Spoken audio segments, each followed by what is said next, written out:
Lah dalah. Upama ora ana wujuding gajah mau tak kira wis ora karo-karuan ragaku. Satemaku ora bisa bali manjing ana ing ragaku ya. Dewi panggo aku ngaturake panuwun ingkang tanpa pepindhan. Sinuwun Darawati panjenengan lenggah wonten pundi?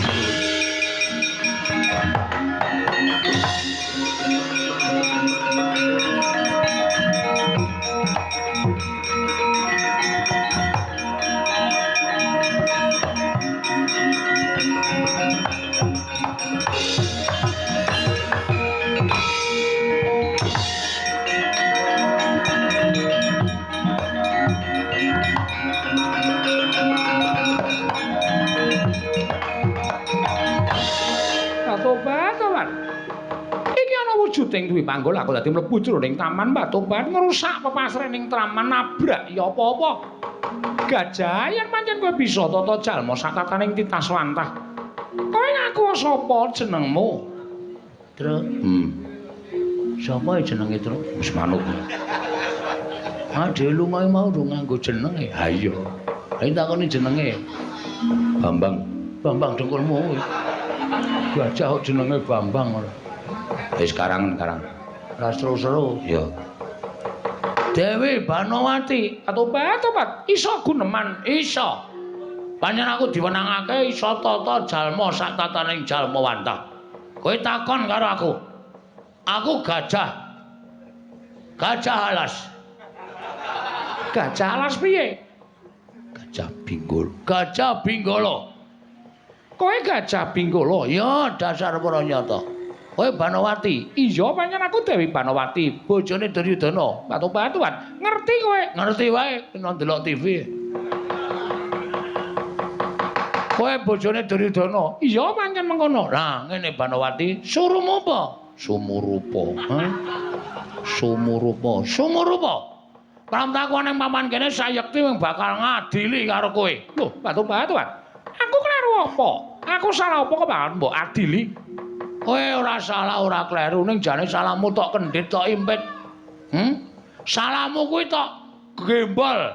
Salahmu mbok gendong ngalor ngidul.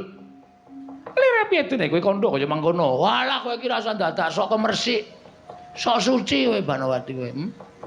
Aku ngerti sejatine kowe kuwi manggon ning negara Ngastina, kowe dadi bojone Duryudana, ning asline kowe iki ora seneng karo Duryudana.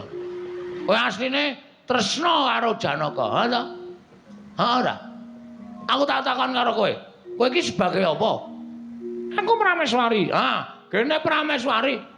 Kena apa Prameswari kok ora iso dadi patuladaning para kawula? Nek Prameswari nek kowe kendho, kembene lobok, kembene Urataya kowe.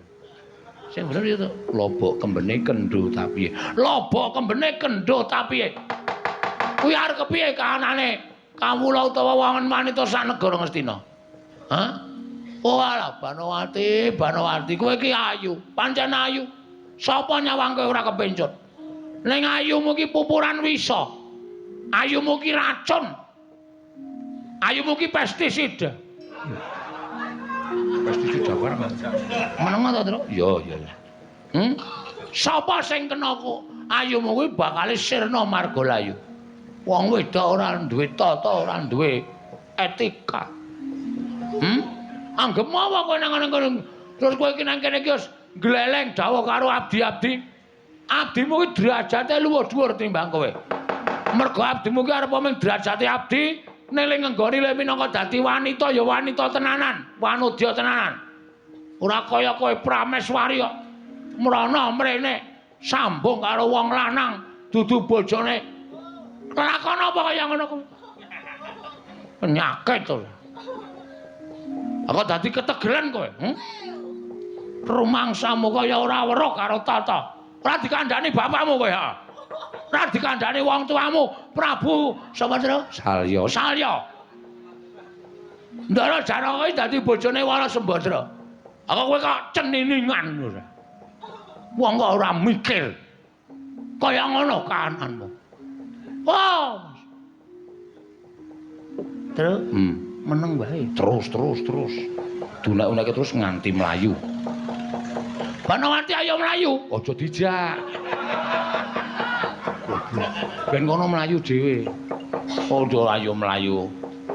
Kapok ora kowe tau nek kaya ngono kuwi?